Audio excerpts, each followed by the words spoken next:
Today I'm going to show you a quick, effective, and fast way of applying a full beard on an actor. So I took my adhesive and I'm applying it sparingly onto the skin. A little goes a long way. Because I needed this to last throughout the entire day and I needed it to have some longevity, I went with a more potent, stronger adhesive. You can dilute your adhesives if you need it to work quicker, or you needed to slow down the working process with some 99% alcohol. Prior to shoot day, I did prep some crepe hair, and I took a black and a reddy brown just to kind of break up the depth of the darkness. I steamed the crepe hair and I cut it up in small pieces, mixed it together, and put it in a container for the day.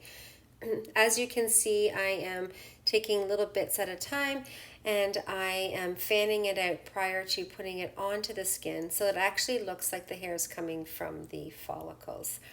Okay, so because my actor thankfully had already a little bit of a 5 o'clock shadow, it allowed me to follow his natural beard line, which makes it more believable. If your actor does not have that, that's fine. Don't panic. Just choose which natural line you think this character would have. Unless you're matching it with a actual person, then you can follow that photo's beard line. Okay, so I did go in and I did the sideburns first, and now I'm making my way down into the chin area and following the natural lines of my actor's face. Putting in a little bit of glue at a time and laying in little bits of hair, using the nail bed to manipulate it and move it around. Okay, so here I am. As you can see, I am following his natural beard line. And it's okay if you have little bits that do come out, unless this actor is supposed to have these fine, severe lines for his beard. Then you need to, make it more precise. But this actor, it wasn't the case. Okay, so I did, fill it in a little bit more, pushing in the crepe hair and marrying it into the mustache so it looks like it's all one piece. Okay, like I said, if you do have glue on the end of your fingers, just take your 99 and remove it. So now I am filling in more of the side, and as you can see right there, I did fan it out so that the tips and the ends of my crepe hair goes into the glue, the adhesive, and it looks like it's coming out of its own follicles. This allows it to be HD, red cam, high def, film ready quality facial hair. A lot of the beards that we get pre-made on lace, sometimes you can still see the lace, doesn't matter how the quality is. It can be the best of the best, and sometimes you still can see the lace in film. This type of application allows it to be more believable. We can often get pre-made facial hair out of kit facial hair from other suppliers, but they often come very bulky. So this, you have to take the time to cut it up, pluck out the extra hairs, cut it, trim it, sometimes manipulate the color because, they just come in brown, black, so forth. This way you have, a more realistic application. It does take a little bit of time, but to me it takes a little bit less time. So I did run out of color because I did the other, crepe hair because I did the other side prior to filming. So I just took the brown and the black and I cut it up like you've seen, and I mixed it up on my palette, and away we went.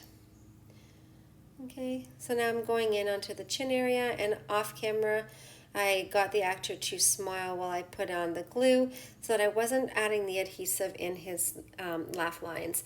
This way this allows him to be able to eat, drink, smile, laugh, cough, what have you. And what we don't want to do is inhibit the mobility of the actor's facial movements, and stop him from feeling like he can't go on with his regular day. Okay, so now I'm going in and I'm just filling in the whole entire chin area so that we can blend the two sides together. Like I said, I did the other side prior to filming just to kind of save you. And now I'm just going to match with the actual talent that this actor is playing.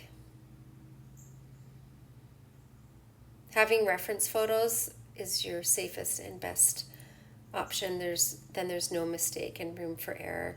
If you do feel like you've put too much on, you can take a Q-tip or a fan brush and go in with 99 and just remove a certain area. So don't feel like you're stuck with it.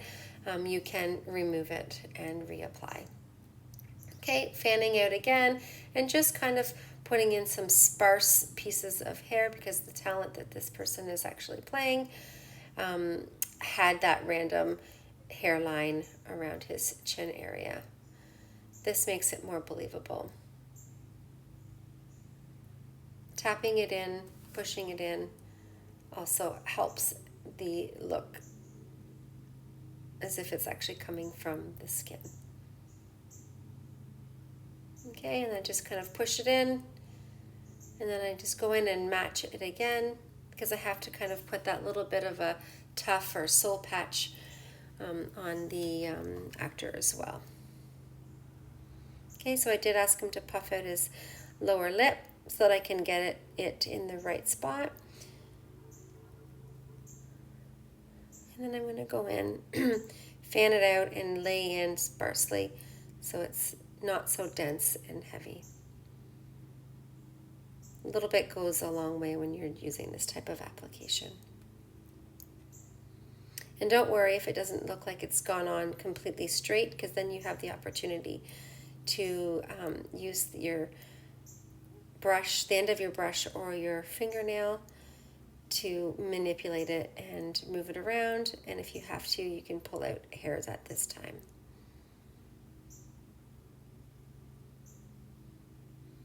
Playing with it and moving it and manipulating it around will give you that realistic look that we want to achieve. Okay, so you can see I did miss a little spot on that side.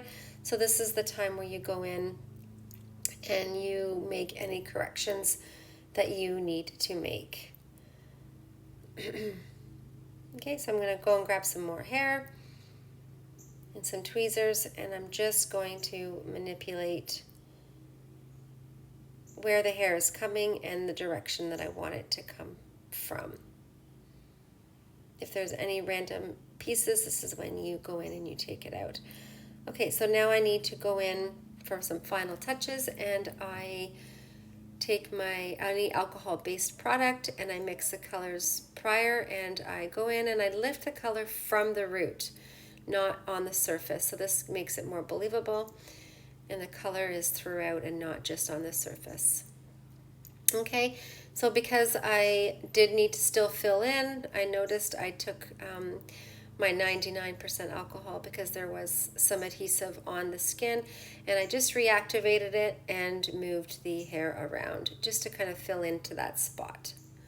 Okay, so this is your facial hair full beard application with cheap, effective way of applying it. I hope you enjoy. Thank you.